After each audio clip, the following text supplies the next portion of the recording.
Você já se inscreveu no canal Espiritismo Cast? Não esqueça de ativar o sininho e todas as notificações. Assim te informaremos quando houver novos vídeos. E ajude a manter este trabalho voluntário, clicando em Seja Membro. Com isso você nos ajuda a produzir mais conteúdo sobre nossa rica doutrina, com a melhor qualidade técnica possível. E não se esqueça de clicar no like e compartilhar com seus amigos. Gratidão pela sua presença.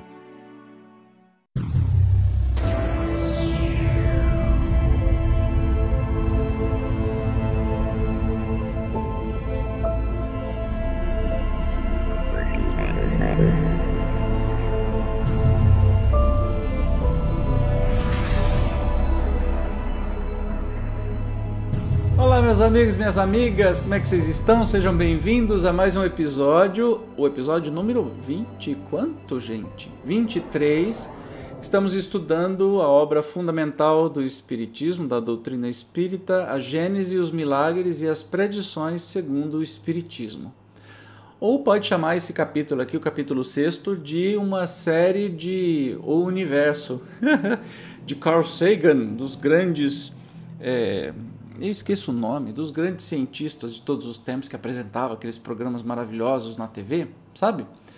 Porque assim, tá falando de coisas tão lindas e tão absurdas, de maravilhosas. No último nós falamos sobre a criação primária, que me deixou meio de boca aberta aqui, porque parece que estava falando de antes do Big Bang. Eu tive essa impressão, né? De uma época que não existia o tal Big Bang ainda, a teoria determinada, mas estava falando sobre tudo isso. Hoje nós vamos ver a criação universal. Então, sem demora, vamos para o texto para saber do que se trata. Após haver remontado, tanto quanto permitia a nossa fraqueza, em direção à fonte oculta donde dimanam os mundos, como de um rio as gotas de água, consideremos a marcha das criações sucessivas e dos seus desenvolvimentos seriais. A matéria cósmica primitiva continha os elementos materiais, fluídicos e vitais de todos os universos que estadeiam suas magnificências diante da eternidade. Ela é a mãe fecunda de todas as coisas, a primeira avó e, sobretudo, a eterna geratriz. Absolutamente não desapareceu essa substância donde provém as esferas siderais, não morreu essa potência, pois que ainda, incessantemente, dá à luz novas criações e incessantemente recebe, reconstituídos, os princípios dos mundos que se apagam do livro eterno. A substância etérea, mais ou menos rarefeita, que se difunde pelos espaços interplanetários, esse fluido cósmico que enche o mundo, mais ou menos rarefeito, nas regiões imensas, ricas de aglomerações de estrelas, mais ou menos condensado onde o céu astral ainda não brilha, mais ou menos modificado por diversas combinações, de acordo com as localidades da extensão, nada mais é do que a substância primitiva onde residem as forças universais, donde a natureza ha tirado todas as coisas. Então a gente volta aí naquilo que a gente já estudou antes, né? Dizendo, se a gente faz um exercício... como hoje a ciência sabe até certo ponto, até o Big Bang, que houve uma grande explosão, que é a criação do universo como o conhecemos, e que o universo continua em expansão, força dessa criação, e que veio de uma coisa só, tipo, de um átomo, explodiu e fez tudo o que aconteceu, que existe esta... substância primitiva, onde residem as forças universais, que serviu para essa criação, mas que continua o processo de criação. Continua igual. Não desapareceu, não morreu a potência e continua atuando incessantemente. Esse fluido penetra os corpos, como um oceano imenso. É nele que reside o princípio vital que dá origem à vida dos seres e a perpetua em cada globo, conforme a condição deste princípio que, em estado latente, se conserva adormecido onde a voz de um ser não o chama. Toda criatura, mineral, vegetal, animal ou qualquer outra, porquanto há muitos outros reinos naturais, de cuja existência nem sequer suspeita as 35 sabe, em virtude desse princípio vital e universal, apropriar as condições de sua existência e de sua duração. Então quer dizer que todos somos partes deste princípio elementar, né? Que está em todos os globos, e a gente conhece algumas formas, né?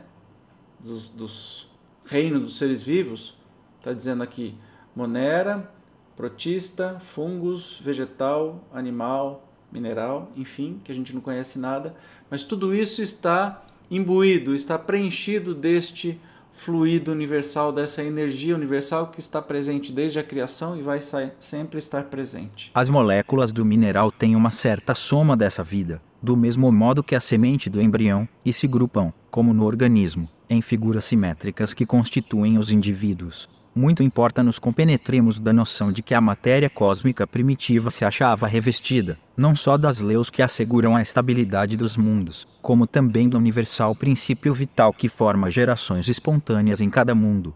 À medida que se apresentam as condições da existência sucessiva dos seres e quando soa a hora do aparecimento dos filhos da vida, durante o período criador, efetua-se assim a criação universal.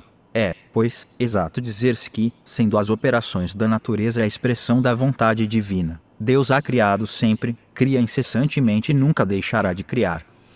Você percebe que essa força está presente o tempo todo, até naquilo que a gente acha que não tem, que não é animado, né? Como o mineral, por exemplo. Se você for analisar os minerais, eles têm umas formações específicas e eles têm a função de formar o mundo que a gente vive, né? E tem as suas tarefas e vão se modificando conforme as eras vão passando. Então eles também estão imbuídos, né? Preenchidos com essa força primitiva, originária e que está sempre presente. E é muito bonito porque eu não lembrava onde é que estava isso. Deus tem criado sempre, cria hoje, incessantemente, e nunca deixará de criar. Para quem acha que, por exemplo, os espíritos foram criados, todos nós fomos criados de uma vez só, não, Deus está criando um espírito, opa, criou um, opa, criou outro, opa, criou outro. Assim como a gente foi criado num certo tempo, que a partir dali nós começamos o nosso caminho e viramos imortais, seres imortais, mas, por exemplo, Jesus, um espírito feliz, foi criado muito tempo antes.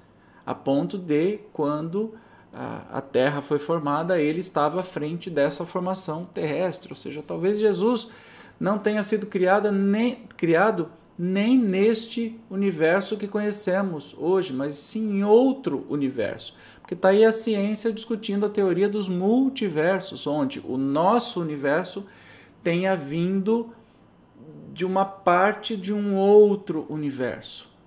É muito doido isso, né? Aí você começa a perceber que a gente não tem uma mentalidade para chegar. Onde é que foi o começo? E aí a gente só encontra uma palavra, Deus, né? Para entender o que é isso. É muito, muito legal. Até aqui, porém, temos guardado silêncio sobre o mundo espiritual, que também faz parte da criação e cumpre seus destinos conforme as augustas prescrições do Senhor. Acerca do modo da criação dos espíritos, entretanto, não posso ministrar mais que um ensino muito restrito, em virtude da minha própria ignorância e também porque tenho ainda de calar-me no que concerne a certas questões, se bem já me haja sido dado aprofundá-las. Aos que desejem religiosamente conhecer e se mostrem humildes perante Deus, direi, rogando-lhes, todavia, que nenhum sistema prematuro baseie nas minhas palavras. O espírito não chega a receber a iluminação divina, que lhe dá, simultaneamente com o livre-arbítrio e a consciência, a noção de seus altos destinos, sem haver passado pela série divinamente fatal dos seres inferiores, entre os quais se elabora lentamente a obra da sua individualização. Unicamente a datar do dia em que o Senhor lhe imprime na fronte o seu tipo augusto, o espírito toma lugar no seio das humanidades. Então nós temos um momento de ser criado, né? E, enfim, aí ele diz que não pode ministrar mais um ensino muito restrito em virtude da própria ignorância dele, do espírito de Galileu, que essa comunicação é de Galileu Galilei, e também porque ele tem que ficar quieto a certas questões que já se aprofundou um pouquinho mais. De novo peço, não construais sobre as minhas palavras os vossos raciocínios, tão tristemente célebres na história da metafísica. Eu preferiria 1000 vezes calar-me sobre tão elevadas questões, tão acima das nossas meditações ordinárias, a vos expor a desnaturar o sentido de meu ensino e a vos lançar, por culpa minha, nos inextricáveis dédalos do deísmo ou do fatalismo. Bem interessante essas últimas palavras de hoje, porque nós estamos falando sobre a criação universal hoje, né? Então, gente, eu vou precisar ler um monte de vezes esse capítulo. Como você sabe, eu paro para estudar aqui, eu não sou professor de nada, eu só estou abrindo um espaço para a gente estudar. E tem certas coisas que parecem que têm tantos significados, né, sobre essa criação universal, que eu chego no final meio sem saber o que falar para você, a não ser, vamos estudar de novo, vamos tentar entender, Gente, é muito profundo isso, muito difícil, né? E ainda no final ele fala assim, ó, não se desespera não com as minhas palavras. Eu acho que sim. Mas enfim, nós somos criados num certo momento que Deus cria e sempre vai criar. Isso que nos interessa. Deixa aí se ficar alguma dúvida, vamos estudar, porque olha, eu acabo o estudo de hoje com uma pulguinha atrás da orelha. Se você tiver alguma conclusão, comente aí, que vai ser muito legal a gente dividir, tá bom? No próximo encontro nós vamos falar sobre os sóis e os planetas. Vai ficando um pouquinho mais fácil, né? Daquilo que a gente já conhece, do que daquilo que a gente tem que imaginar dessa eternidade, de Deus. Meio difícil, talvez a gente não tenha nem compreensão para chegar lá. Mas a gente tenta, a gente é teimoso. Eu te espero então, até o próximo estudo da Gênese. Tchau!